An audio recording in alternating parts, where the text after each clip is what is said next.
Assalamualaikum warahmatullahi wabarakatuh. Waalaikumsalam. Waalaikumsalam warahmatullahi wabarakatuh.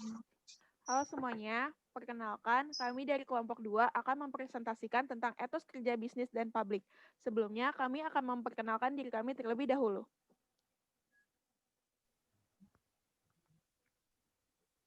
Saya Dinda Ervita Mandiri. Nama saya Angel Trisha Valerin.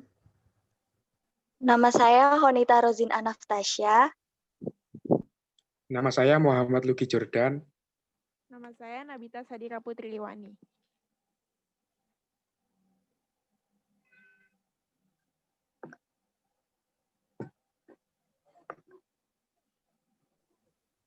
Yang pertama, kita akan membahas tentang etos kerja. Etos berasal dari bahasa Yunani, yaitu etos yang berarti sikap, kepribadian, watak, karakter, serta keyakinan atas sesuatu. Etos kerja terbentuk oleh adanya hubungan produktif yang timbul sebagai akibat dari struktur ekonomi yang ada di dalam masyarakat. Seseorang yang memiliki etos kerja biasanya akan terlihat pada sikap dan tingkah lakunya dalam bekerja. Sebagai contoh, seseorang yang memiliki kepribadian yang jujur, komitmen yang tinggi, teguh pendirian, dan disiplin waktu biasanya merupakan seseorang yang memiliki etos kerja yang tinggi. Selanjutnya, kita akan membahas tentang organisasi bisnis. Jadi, organisasi bisnis merupakan gabungan antara dua kata, yaitu organisasi dan juga bisnis, di mana setiap katanya memiliki pengertian sendiri.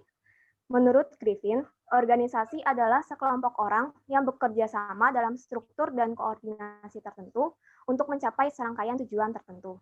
Sedangkan pengertian bisnis sendiri, menurut Raymond M. Gloss, adalah semua kegiatan yang telah diorganisasikan oleh banyak orang, yang mana mereka berkecimpung di dunia perindustrian, dan kemudian sebuah organisasi atau perusahaan tersebut akan memproses sumber daya ekonomi serta keahlian, sehingga akan tercipta suatu barang maupun jasa yang ditujukan kepada para konsumen yang diharapkan supaya perusahaan tersebut mendapatkan keuntungan.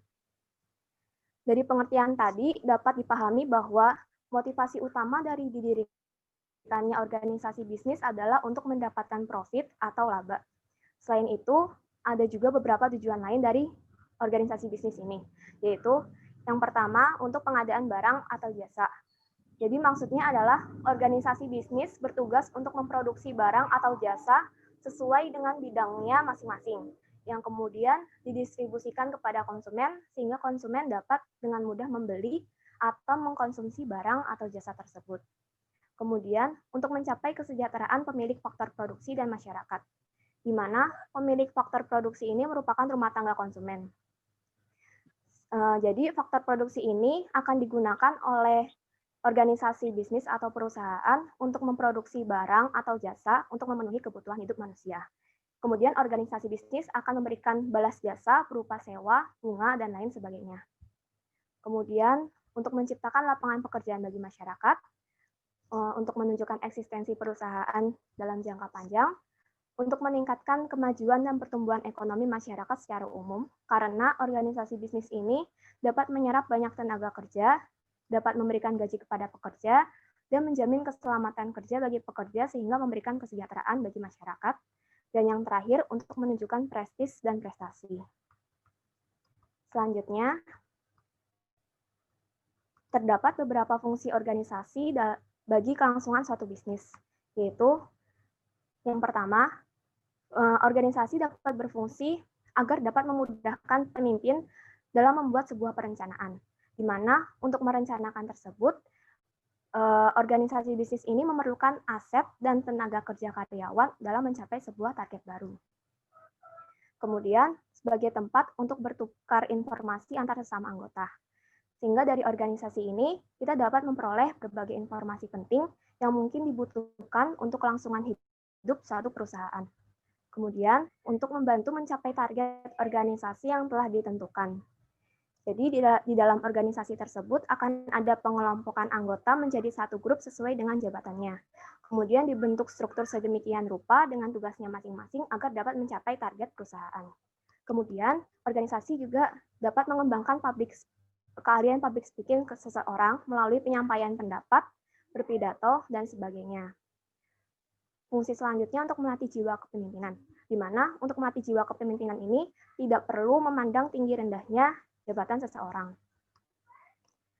Fungsi organisasi selanjutnya adalah untuk memudahkan pihak perusahaan dalam membagi tugas para karyawannya, sehingga tugas yang diberikan tidak tumpang tindih. Jadi dengan adanya fungsi organisasi tersebut, diharapkan karyawan dapat bekerja secara maksimal di setiap bidangnya masing-masing dan dapat mempercepat perusahaan dalam mencapai setiap target yang telah ditentukan.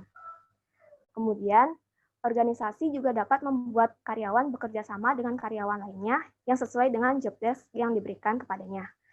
Jadi dengan adanya sebuah organisasi tersebut, maka akan timbul semangat kerja dan hubungan yang solid antar karyawan dalam perusahaan tersebut.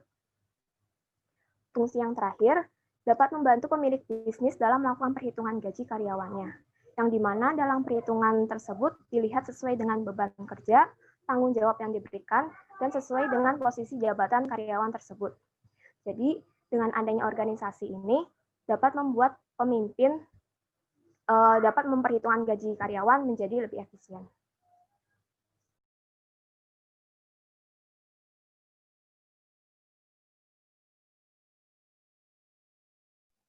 Selanjutnya kita masuk ke dalam organisasi publik. Seperti yang terlampir pada slide, organisasi publik adalah organisasi terbesar yang mewadahi seluruh lapisan masyarakat dengan ruang lingkup negara dan mempunyai kewenangan yang absah atau terlegitimasi di bidang politik, administrasi pemerintahan, dan hukum secara terlembaga, sehingga mempunyai kewajiban melindungi warga negaranya dan melayani keperluannya. Sebaliknya, berhak pula memungut pajak untuk pendanaan, serta menjatuhkan hukuman sebagai sanksi penegakan peraturan. Lanjut.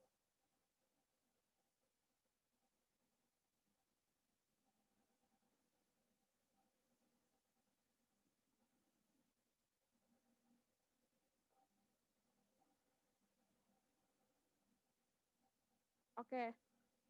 Karena negara berkewajiban melayani setiap warga negara dan penduduk untuk memenuhi hak dan kebutuhan dasarnya dalam kerangka pelayanan publik yang merupakan amanat dari Undang-Undang Dasar Negara Republik Indonesia tahun 1945, membangun kepercayaan masyarakat atas pelayanan publik yang dilakukan penyelenggaraan publik merupakan kegiatan yang harus dilakukan seiring dengan harapan dan tuntutan seluruh warga negara dan penduduk tentang peningkatan pelayanan publik.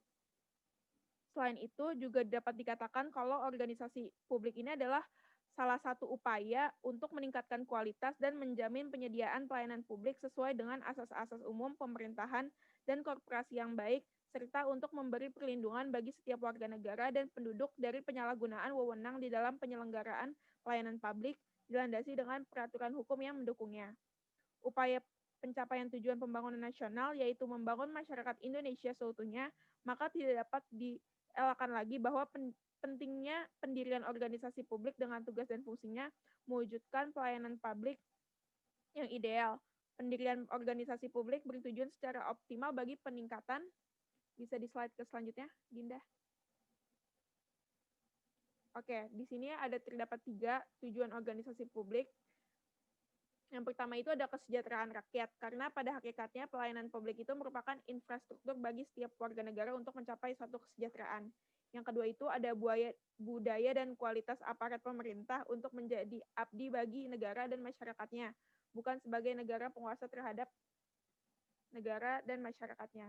Dan yang ketiga itu ada kualitas pelayanan umum atau publik di berbagai bidang pemerintah umum dan pembangunan, terutama pada unit-unit kerja pemerintah pusat dan daerah, sehingga masyarakat diharapkan akan mendapatkan perilaku pelayanan yang lebih cepat, tepat, murah, dan memuaskan. Bisa dilanjut.